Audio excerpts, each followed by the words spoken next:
everybody. Welcome to the Hallmarkies podcast. And we're here today to talk with another author. We love talking with authors. And we have Liz Johnson back on the podcast. And Liz, thank you so much for coming on talk with us.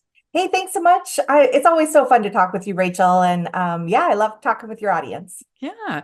So last time you were on, it was actually for our recap of the Miracle in Bethlehem or whatever it was called, Yes. which was actually a pretty good movie. Yeah, I was thinking about that this morning and I was like, oh, I really enjoyed that. I'm looking forward to seeing what Hallmark puts out this season. Yeah. It was a good way because a lot of times those last couple movies are usually not the best. So I Right. was like, they ended on a pretty good Yes. note. Yes. I definitely think so. And as memory serves, that was kind of the like the faith-filled one of this Yeah, season. Dayspring. Yeah. Yes. And it was, yeah, they did a really nice job with that. So I was impressed for sure. Yeah, they have been hitting out of the park with those Dayspring movies. I mean, especially if you think of it in comparison to kind of the more faith-based films they were doing before, it's like a big upgrade from Right. so they were doing and we had a screenwriter Mike Grimm on the podcast a couple of months ago, and he did our patron watch along, and it's just neat to see what's happening in those films because some of the other networks and things like that act like they have a monopoly on the faith-based market, and I like that Hallmark's coming in being like, we could do this too. Yeah.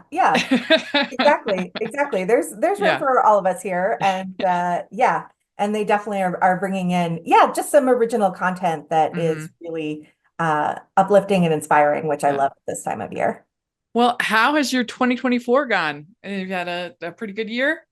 Yeah, it's been a wild and crazy year for me.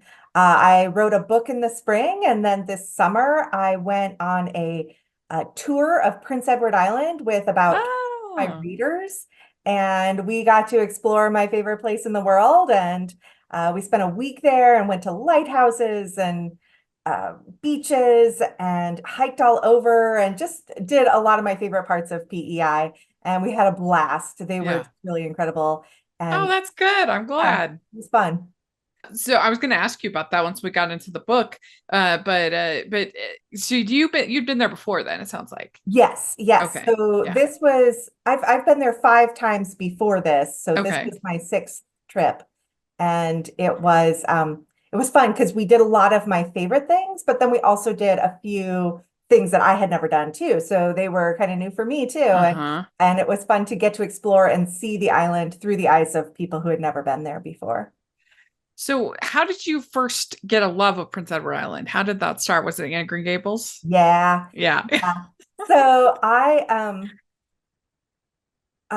watched the movies when I was young. Like I Uh-huh. remember having like a VHS recorded tape of the oh, what was Megan it? Follows Yes, one. Yeah. yes, the 1985 version of Anne of Green Gables. And it was like Yeah. on like PBS.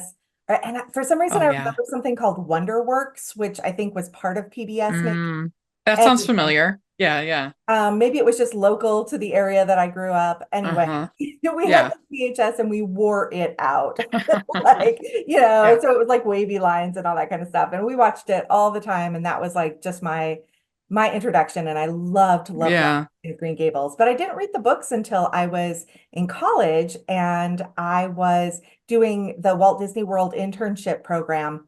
So I spent a Oh. semester at Disney World and I was there by myself. I didn't really know anybody. And I worked in this department that was great, but I like ate lunch by myself every day. I was just alone a lot. And I called my mom and I was like, I'm so lonely. I was like, send me some Oh. books. And she's like, well, what do you want? I was like, I don't care. Just send me anything. And she sent me her whole set of Anne of Green Gables. And I read them all, the whole series that semester.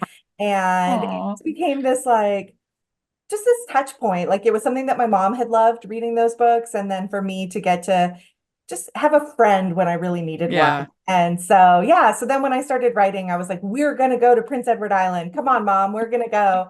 And so, yeah, we went the first time in 2010 and keep going back because we love it. Yeah. Oh, well, so that seems like the perfect choice. Good good move on your mom's part. Yes.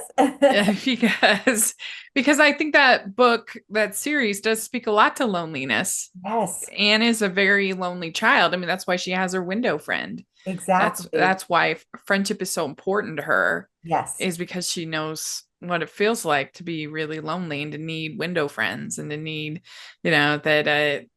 that's like, in a way, the fact her imagination is so vivid is kind of sad Yes. because she's needed it to be so. Yes. But Yeah. also I think that it like because of her loneliness as a child, she makes a wonderful friend. Yeah. In terms of like, she is such a fantastic friend to Diana Barry. Yeah. Just in terms of like bringing her new adventures and but Yeah. always being loyal and being there with her. And so I love that about Anne. Like I felt like Anne was the friend I needed, but also she's the friend that Diana needed. Yeah. And and so it's fun to sort of see like she does go from this place of loneliness to this place of real community and family, which Yeah. is beautiful. Well, that's great. I mean, I love Anne of Green Gables so much as well. In fact, it really, you can count Anne of Green Gables as being sort of the catalyst for Hallmarkies podcast because, Really? yes, my original co-host Amber, I had I've been looking. This was on my original, my Rachel's Reviews, which is still on. I was on Rachel's Reviews, and I was thinking of covering Anne with an E Hmm. for Netflix. And so I asked my friends who would be interested in Amber, said, "Oh, I'd love Anna Green Gables. I'd love to do it." And so we we covered it, and and we both hated it. We both did not like it at all. Yeah. And with an E, and you can still those episodes are still on Hallmark's podcast and on Rachel's Reviews. Anyway, but we had a chemistry together. We Mm. had fun talking, and we needed something to cleanse the palate because we just found it so unpleasant. We just did not enjoy that show at all. And so it was Christmas in July. We were like, we both love Hallmark Christmas movies. Let's do a like our top 12 favorite. I think that's what it was. And so we did, and people really liked it. And so then we did a couple more, and people liked that. And so we spun it off its own thing, and then it just became this thing. And so yeah, That's if not for Anna Green Gables, we would not be sitting here today, I probably. love it. I love how like a negative reaction to Yeah. and interpretation is what spun you off this way, but I love it so True. much. Yeah, I have not watched Anne with an E for just the reasons that you Yeah. said. Like I just heard so many people had just a really strong negative reaction to Yeah. it. And I thought Well, I the don't need to add problem that to my the canon. the problem was that it tried to do both dark and gritty and like sort of campy melodrama at the Oh, same time. yeah. And it's like you can't do both. If you're going to do this dark and gritty narrative version of Anna Green Gables, which it is already pretty dark and gritty, like Yeah. even just on its own, like Yeah. she's Mrs. Hammond is terrible. I mean, she's treated terrible. Right. So by so many things. So it doesn't even need it. It doesn't Yeah. even need the additions that they added. And um so then it's like you either have to commit to that and go all the way, Right. or sort of go the little more melodrama kind of way. I don't think you can have both. And Yeah. that was the problem. And we kept saying, like, are we judging for what it's not? Or if we didn't know it was Anna Green Gables, if it was just its own thing, would we like it on its own? And no, because the tone was just so all over the place. And it's this sort of really brutal, darkened story happening to children. It Yes. just definitely not for us, that's for sure. But I love Anne, and I think Anne is maybe a perfect character, just so like well realized as Yes. a character, and such a likable heroine that you just root for. Yeah. Yeah. And I especially that agree. first book. I Yeah. agree. I remember part of that, like, so it was an internship working at Disney World. I was still a full-time college student. And Yeah. my internship there was like elective credits through the hotel and hospitality college. Yeah. And so but I had to do like a presentation, a report at the end of the semester. And I remember like I was like, okay, what am I going to write about in this like report about? Like, I can write about my day-to-day activities and what I learned and blah, blah, blah. But I really wanted to weave Anne into that. And I just kept thinking that I felt like Anne inspired me to become the heroine of my own life. Yeah. Because I think that's what she does, is like she does not settle for, I've been put in a terrible situation. She decides she's going to make the most of it with an imaginary friend, with with her daydreams, with her reading, with her exploring. She's not going to settle for just where she's been placed. She's going to be the heroine of her own life. And I Yeah. thought, that is what I want to be. Like, I don't want my life to just be like, oh, it's happening to me. I want to make decisions and do things and be adventurous. And Anne really inspired me to do that. And so I remember weaving that into the presentation that I had to give to my advisor. And he was just sort of like, oh, this is really different. We haven't seen this before. Oh, And I was like, well, that's what happens when you read Anne while you're, all by yourself. yeah. Yeah. Did you get a good score? Yes. Oh, good. So it's sort That's of a good. pass-fail situation, but I Okay. passed, so That's I got the good. credit. That's good. Yeah, no, I agree. I really do. I agree. And I actually love the story and particularly the film of Pollyanna. But I don't think sometimes it's easy to put Anne in as a Pollyanna type, Yeah. but she's really not. No. She is a realist actually, but she just has learned how to survive. She Yes. has her coping strategies. So she's not a Pollyanna in the derogatory sense of Right. the way that's used. I mean, she does definitely make the most of every situation, Yeah. the best that she can find. But Pollyanna would never like break a slate over Gilbert's head. Yeah. Yeah, that's right. That's you true. know, and that is like Anne is feisty and in the Yeah. best possible sense of the word. And I love that about her. Like she does not just sit back and let and take what all the negative things that people are giving her, or Yeah. even what she perceives as negative things. Yeah. Because we all know Gilbert was It's just true. trying to flirt. He just had no riz, as the kids say. She's got that fiery red-haired temper. Yes. Yeah, that's true. I'd like to take a second and thank our sponsor for this episode of the podcast. It's Baker Bookhouse Publishing and author Liz Johnson and the new book, Meddling with Mistletoe. Get into the holiday spirit with Meddling with Mistletoe, a festive novel of baking, matchmaking, and Christmas cheer by Liz Johnson. Whitney Garrett and Daniel Franklin find themselves back at the Red Door Inn at Christmas time. Both have bright futures ahead and don't expect to stay on Prince Edward Island for good. But a little holiday spirit, Christmas pie, and meddlesome matchmaking might just change their plans. Purchase Meddling with Mistletoe for 30% off and free shipping at bakerbookhouse.com. That's 30% off and free shipping at bakerbookhouse.com. All right. Well, this is not only an Anna Green Gables podcast, which we could totally do and should do at one point. Talk But about that for hours. but you are a writer and you have a new book, Meddling with Mistletoe. This is very Yes. exciting. Yes. And Oh, I and even have a so copy yay, here. yeah, there it is. Yes. And so you said you had a spring book as well that you were writing? Yes, I'm writing a book that comes out in the spring it'll come out May of next year. Oh, Yes. very good. Yes. Yeah. Yeah. Well, I guess for both those books, particularly this new one, Yeah. like what's your process like? Like how did these books come to fruition?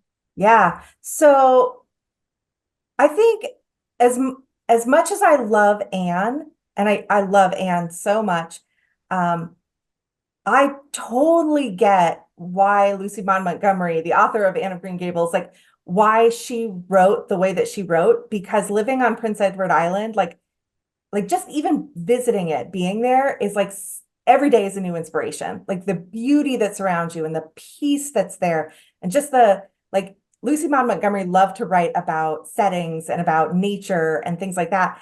And I found that when I visited there, I was so inspired. Like I never intended to write books set on Prince Edward Island. And then just visiting it, I was like, I can't not. Like I love the people, I love this place, I love all of it.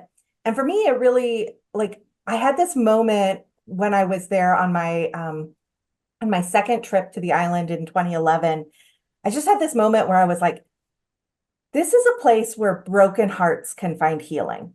And I think that we all, in some way, shape, or form, have broken hearts, right? Like we are all dealing with betrayal, loss, grief, just things that make life hard. Disappointments. Yeah. Yes, yeah. And it doesn't have to be to the extreme, but it can just be to um, everyday life is hard. And so I just loved this idea of like being able to escape to a place where you could find healing for that. And so that just that idea became this inn called the Red Door Inn.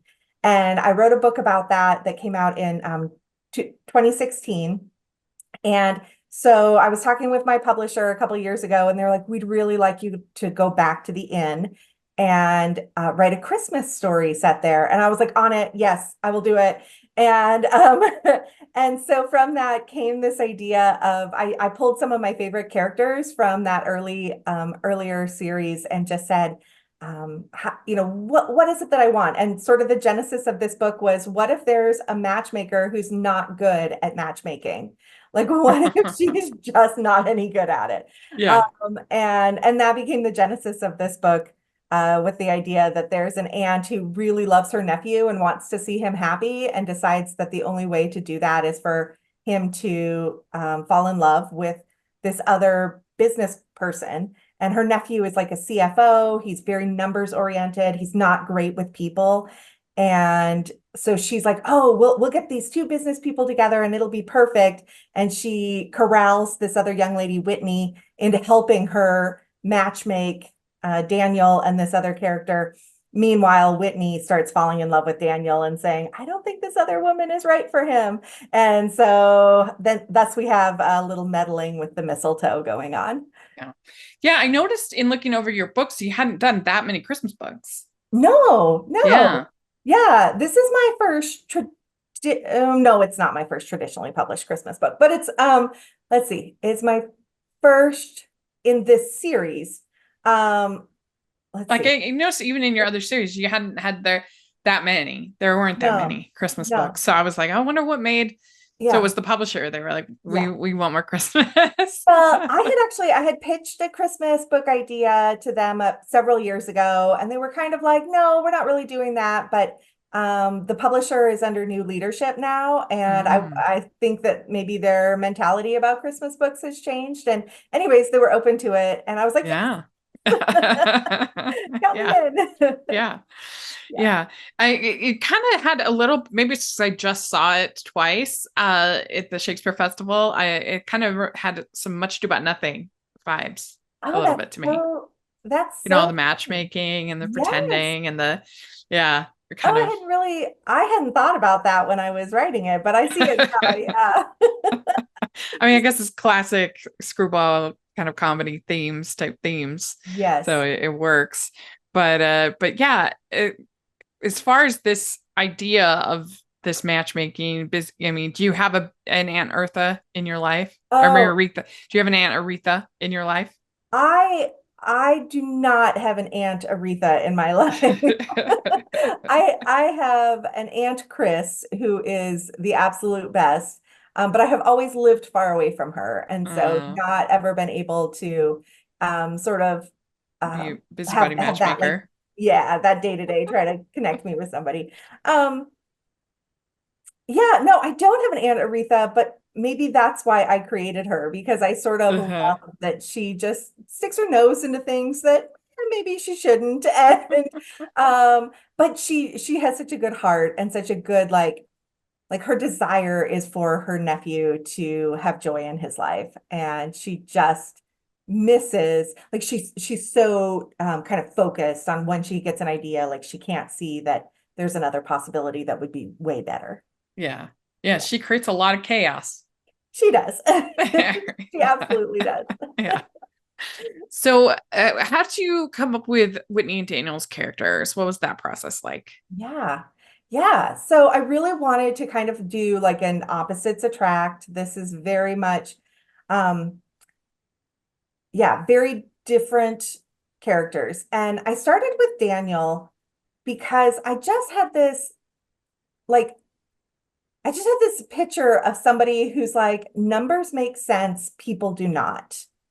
Yeah. And I just thought like I think that more and more we're seeing that in our world today. Like there's a lot of people who are like, they really struggle with that personable interaction, that human interaction.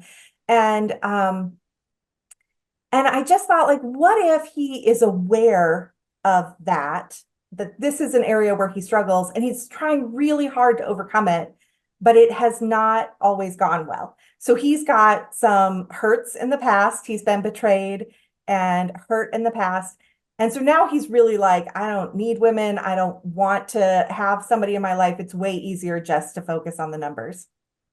And then um, and so Whitney just came about to be just the opposite of that and was very much just like joy and life and humor. And she loves people and she gets along with them really well. But she has all these other insecurities. And really, it surprised me because as I was writing her, I didn't peg her as being a really insecure person until my editor was like, she is so insecure. And I was like, oh, yeah, she is. Yeah, you're right. That's I interesting. just thought she was somebody who didn't know what she wanted to do with her life. And I feel that like on a real level, like there were years and years of my life where I was like, I don't know what I'm supposed to be doing. I have no idea what my life is supposed to look like. It doesn't look like I thought it was going to look, but what does this look like and what do I want to do? And so she just became this somebody who couldn't stick with anything. Like she just is like she tries something and as soon as it gets hard, she stops. And it, goes back to childhood and things that happened in her childhood, um but then to bring Daniel, who's so analytical and so like just he's thoughtful and caring, but on a kind of a different level than Whitney is. But to bring them together and have him be asking questions about what is your life like and what do you really want to do with your life? And she's like, well, I just need to do this next thing.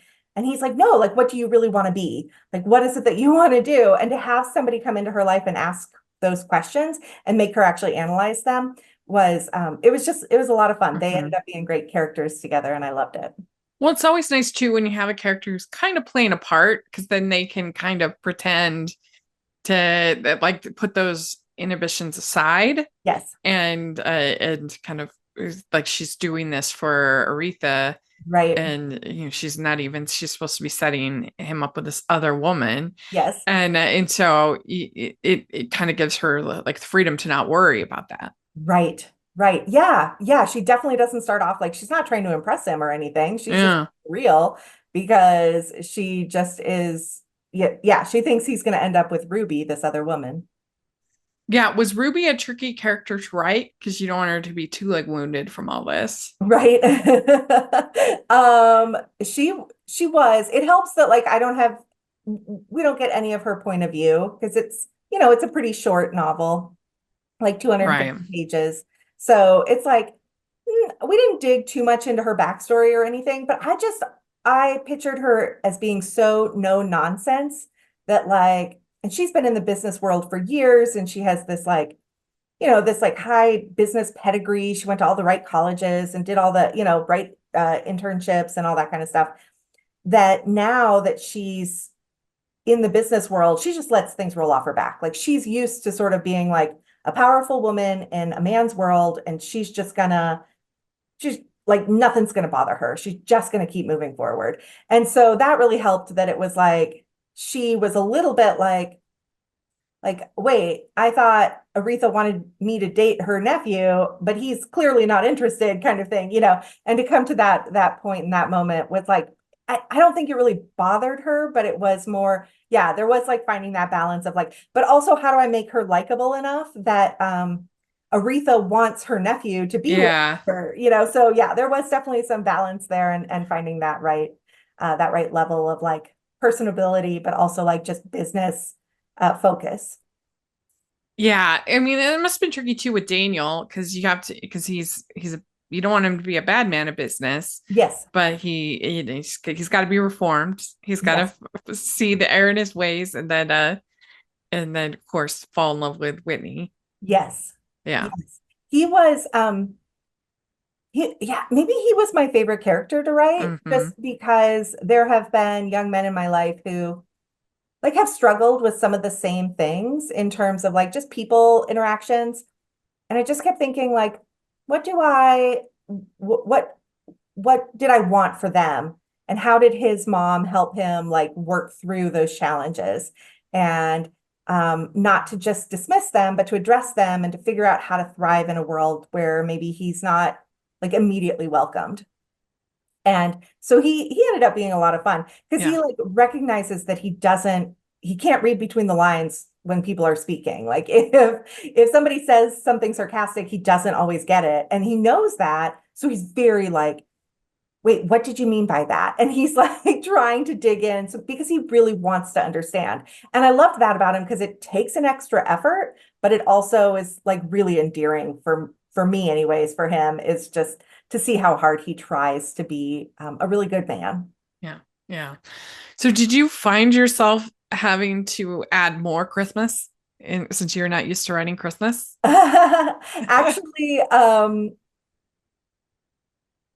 no, because I think I went into this book thinking like, okay, this is all Christmas all the time. Like, what are all the Christmassy things they could do? And I started with doing research because even though I've been to PEI many times, I've never been at Christmas. Oh, And okay. so I like did all this research about what happens on the island at Christmas, like what are some of their favorite things? And it's not tourist season, so they don't have this big influx of, you know, tourist events and things like that. And so I did a lot of research and discovered that actually the area where the Red Door Inn is set, they decorate out for Christmas. Like they like do like big light shows and all this sort of thing. And so so it was really fun for me to sort of like, I don't know, research that and then get to sort of weave all of that into the book. I Yeah. would say like one of my hardest research, not hardest, but like funniest to me research things was just thinking in terms of, okay, it snows a lot on PEI in the winter. It's a little island and it's surrounded by it's in the Gulf of St. Lawrence, and so it's kind of surrounded by other land, but they get a lot of that lake effect kind of snow. And when I visited several years ago, I remember talking to a local who said they had gotten 25 feet of snow the year before. And I was like, Gosh. I'm sorry. I live in the Arizona desert. We get no snow. And I have to somehow remember, because I grew up in Iowa for, several years. And so I remember being in snow, but it was things like, what do adult ladies wear in the snow? Like I didn't know those things. And so I'm like asking my friends from Minnesota, like, I'm sorry, can you tell me what do your snow pants look like? Right. Things like that, because they were so far outside my realm of norm. And like when I was a kid playing in the snow, we had like the overalls and then your big puffy jacket on top and your overalls tucked into your snow boots. And like just like the things that I remember from that Yeah. are not probably what an adult woman is wearing when You she's look like the kid in a Christmas story. Like, yes, I exactly. can't put my arms down. So You yeah, can move your so arms when you get to school. right. Just try and wave. Yeah. Yeah. So those That's were sort of funny. the fun research things. Yeah. Yeah, that would be fun. When you're writing, do you think if they were going to make a Hallmark movie out of this, who would play the leads? Oh man, I should have been prepared for this question. I did not think about that, but the more and more I've been thinking about that lately, I've been like, this book would actually make a really, really good, like Yeah. Oh, yeah. ready to go, I think. So let's see, who would play the leads? So I sort of had in my mind um for the heroine, I sort of pictured her as a really young um oh my gosh, I've lost her name. She was on Felicity. Oh, Um, Carrie Russell. yes, thank you. Carrie Russell. Okay. I Just can with see the that. big curly hair, like pre-hair Yeah. in Felicity. And so I'm trying to think if there's somebody who's sort of like it would be a match for that on Hallmark now. Yeah. Well, I mean, I was thinking of Amy Teagarden, I think would be Yes. perfect. Yeah, for Yes. Whitney. Oh, yes. Oh, I do Yeah. think she would be lovely. Yeah. I've been a fan of hers since Friday Night Lights. So yes. Yeah, that Yeah. would be that would be fun. It was Yes. hard. It was a little bit hard for me to warm up to her because I really her character. I mean, in in Friday Night Lights is a lot. It was a lot to deal with. Yes. And she just has such a young face. Yes. But I finally I got over it, and Yes. she's really good, and I just think she would be fun Yes. And in I this loved role. her in is it Once Upon a Christmas Miracle where she Yeah. She was or good she in needs that a liver one. transplant? Oh my Yeah, gosh. yeah, that was She's good. great in that one. She did the Dayspring movie this year, Easter Bloom, which I actually really enjoyed. I thought that Oh, I was, haven't seen that one yet. Okay. yeah, it was good. It was good. Oh, good. But yeah, I mean, I think you practically have any of the dudes with her, Yes. like Yes. Daniel. But her and Ben Hollingsworth, they were in Easter Bloom. They were good together. Yes. So I, maybe do oh, that. Or oh you know who yeah. would be really good is Markian Tarusik is his name. He was in he's only had one lead Okay. in Hallmark in Valentine what was it called? I can't remember his Valentine movie. I can't think of what it was. Welcome to Valentine's is what it was called. It Okay. wasn't that great, but he's very good and he's very charming Oh, and he could play that like businessman, I yes. think, kind of well. And he's Yes. younger. So he was also the lead in an Italian Christmas Memories, which was pretty good. I mean, it's small. He he's the lead in the sense of he's the romantic interest, Right. but it's more of an ensemble. But anyway, Okay. he's good. Yeah. So maybe that would be good. Amy Yeah. Teagarden, Mark Turisic, Yes. and Meddling with Mistletoe. You don't even have to change the name. You got it. No. Yeah. Yeah. I don't think there's a Hallmark meddling with mistletoe movie, is No, there? I don't think so. Oh, So yeah. there you go. We did it all the work for you, Hallmark. It's all Hallmark, ready there to it is. go. It's right there for you guys. Yeah. So there we go. Well, what would be your last sort of pitch to the Hallmark? He's listening. They should check out this book. They'll really enjoy it. Yeah, yeah. So if you like stories of that are filled with joy and happiness, and also precocious little kids who demand to be read to, but are so adorable. If you enjoy just families who really care about each other and found families, families that you decide are going to be yours, even if you're not born into them. And if you enjoy sweet romance with a little bit of kissing under the mistletoe and just want to be whisked away into the holiday spirit, I think this book will do it for you. Very good. I agree. I enjoyed it too.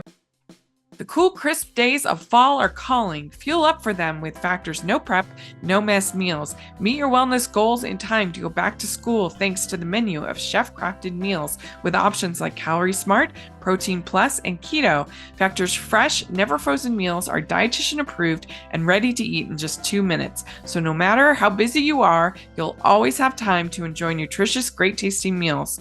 Make today the day you kickstart a new healthy routine. What are you waiting for? With 35 different meals and more than 60 add-ons to choose from every week, you'll always have new flavors to explore. Crush your wellness goals this month with dietitian approved meals and ingredients that you can trust. Make your day delicious from breakfast to dessert. Stay fueled with easy, nutritious options. Treat yourself to restaurant quality meals that feature premium ingredients like filet mignon, shrimp, and blackened salmon. Keep kitchen time to a minimum. Factor meals are ready in 2 minutes. No shopping, prepping, cooking, or cleaning up. Enjoy effortless support for your lifestyle. Choose from 6 menu preferences to help you manage calories, maximize protein intake, avoid meat, or simply eat well balanced. Head to factormeals.com/hallmarkies50. Use the code hallmarkies50 to get 50% off your first box plus 20% off your next month. That's code hallmarkies50 at factormeals.com/hallmarkies50 to get 50% off your first box plus 20% off your next month while your subscription is active. Well, last time that you were on for an interview, we did our normal questions, Yeah. or get to know you questions. So today you get the holiday themed questions. It's a Ooh, Christmas book, so it's perfect. okay. So first question is, what is your favorite holiday drink? I really love like a good cinnamony spicy apple cider. Yeah. Okay, good, good. What is your favorite holiday cookie or treat?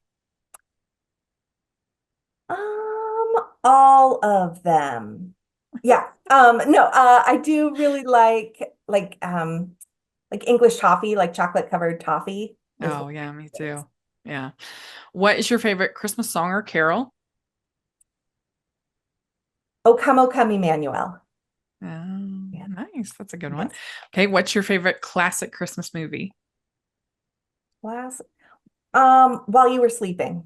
I Oh, don't it's a know if it's perfect film. classic, but it's Perfect film. yes. I really do. There's nothing I would change. Oh, Yeah, it's the it's best. so good. Yeah. All right. Which do you like better, Scrooge or the Grinch? The Grinch. Okay, good. Which do you like better, clear lights or colored? Clear. Okay. Would you rather be in a snowball fight or build a snowman? Uh, Build a snowman. I'm not very competitive, so. Okay. All right. Would you consider yourself a good gift wrapper or not? Oh, no. No, I'm not good. I prefer gift bags. I'm really Okay. lazy. Yeah. Yeah. My corners are always wonky, terrible, so no. Yeah. All right. Last question. You probably don't since you're in Arizona, but do you have an ugly Christmas sweater? I do have an ugly Christmas sweater. Ah, okay, good. It's a sweatshirt, but it counts, I think. Okay. Yeah. Yeah. Yeah. Good. All right. You did it. You answered all the questions. Yay. So people should totally check out. We'll have a link for Meddling Mistletoe affiliate link in the description. People can check it out. And if people want to follow you on social media or anything like that, how do they do that? Yeah, yeah, I'd love that. So I am on Facebook and Instagram at Liz Johnson Books. And I'm also, my website is lizjohnsonbooks.com, and I've got a newsletter on there so you can sign up and it's free. And I do giveaways and all sorts of fun things. Great. Well, and hopefully we'll get you on for a recap I would love that. this season because that Yes, would be a ton of fun too. So yes. thanks so much for coming on. And yeah, we'll everybody check out the book and we'll talk to y'all later. I'd like to thank Liz for coming on the podcast. This was so much fun to get to talk with her. I had a great time. Hope you enjoyed it. Let me know what you think about all the things we talked about in the comment section or on Twitter. And you can find me at Rachel's Reviews, all of our social media, iTunes, YouTube, and on Rotten Tomatoes.